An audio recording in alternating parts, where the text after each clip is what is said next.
Redipiri Rwanda nje kubabwira iby'urukundo, iby'uyu muginga witwa umu ex ukwanga akagutesha amahoro, akabuza uburyo, agatuma utabona ibyiza wari ukwiriye.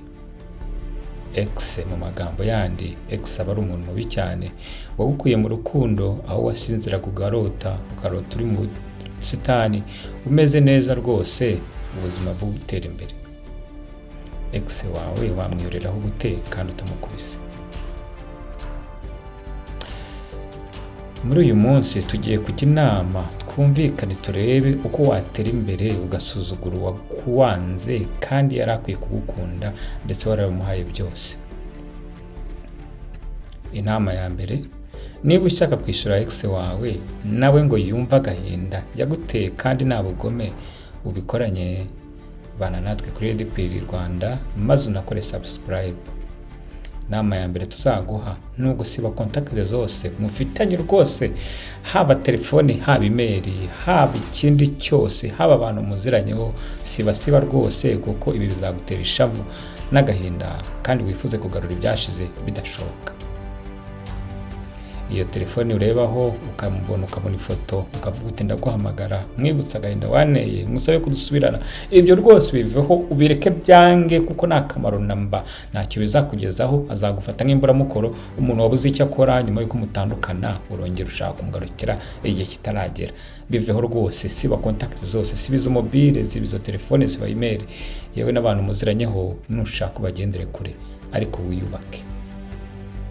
Iyi nama ya mbere nuyumva, uzabyikorera utabimukoreye, uzabyikorera kugira ngo urinde uwo mugabo w'agasuzuguro cyangwa uwo mukobwa wemye udasuzugura uko yiboneye kose. Iyo umuntu akubwiye ngo mvira mu buzima, nawe uramubwira ngo rwose sinari mburimo. Amazi arakubwira ngo ntunyoge, nawe uti nta mbyiro nari mfite. Uzabigenze gutyo kandi bizatanga umusaruro. Inama ya kabiri, tera imbere rwose, shaka amafaranga, utuze utunganirwe, maze najya kumva amakuru azumva ko ibintu byakomeye, wateye imbere kumurusha ndetse wageze kure. Shaka imirimo, shinga akazi, ba CEO, MD, ba directeur, yewe shaka akazi, nushaka ube officer, ushaka ujye gukora, ariko utera imbere ubona amafaranga yinjira mu buzima bwawe, ugenda ube busy rwose. Ibi bintu bizagufasha mu buzima bwawe, ndetse bizatuma yifuza kongera kubona kandi atakibifitiyeho access. Inama ya gatatu, kora umubiri rwose, niba ubyibushye ubikoreho, maze ugende uhindure, ugire umubiri mwiza wa wundi bose bifuza. Niba kandi unanutse, nabyo ubikoreho, maze wivugurure, uhinduke, ku buryo niyongera kukubona atazongera kubona ari wowe, ahubwo azabona ari umuntu w'igishongore, wa wundi yakekaga ko azabona kandi bari kumwe namubone. Bikorere wowe, wibikorera we, kuko ibi nawe bizakongeramo icyizere cy'ubuzima, icyizere cyo kugenda wemye, icyizere cyo kuvugisha uri wese, n'icyizere cyo kumva washoboye kandi wageze ku bintu byinshi. Shaka umubiri ndetse ube umusportif, ujye umubiri uri sportif nkuko bese bayivuga. Icya kane, kora ibyo ukunda biguha ibyishimo, bya bindi waretse ngo nuko mukundana, agutwara mu bintu runaka kubera kumukunda, ukamukurikira ndetse ukagendera mu byo akunda, nyamara icyo gihe we akabyirengagiza, yamara kubikugeza mu rukundo akakwibagirwa, akagujugunya. Subira kuri bya bintu wakundaga. Niba warakundaga kubyina, subira muri groupe. Niba warakundaga korani, yisubiremo, jya gukora siporo. Niba wakundaga gutera umusingo na bagenzi bawe, bongere ubatumire, kora networking, menyana n'abantu bashya, maze ubuzima wongere ubwubake. Nta kundi kwihumura rwose, nuko gusa. Munsi yakubonanye n'ibyamamare, akakubona usa neza, unezerewe kumwe n'inshuti n'abavandimwe batarabo yarasanzwe azwi, ibi bizabigana ku kimwaro cy'iteka azagira, kuko anicuza ko mwatandukanye. Cya gatanu, wongere ushake girlfriend, wongere uterete umukobwa mwiza cyangwa umugabo mwiza, maze fata amafoto, sohoka, postinga, noneho wishimye, ubuzima bwarahindutse, ukunda noneho umurenzeho.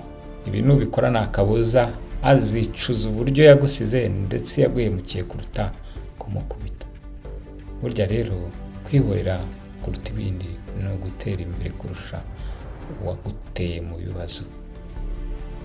Iyi ni RDP Rwanda ikomeje kugezaho inama zidasanzwe, inama wakoresha zikureba zaguteza imbere ndetse zikirengagiza abandi. Ikunde rwose banyambere, wigira umuntu ushira imbere, bubishize ku ruhande rwose, contact zikupe maze utere imbere, ushaka amafaranga, wubaka umubiri, umenyane n'inshuti nshya maze ubuzima buhinduke.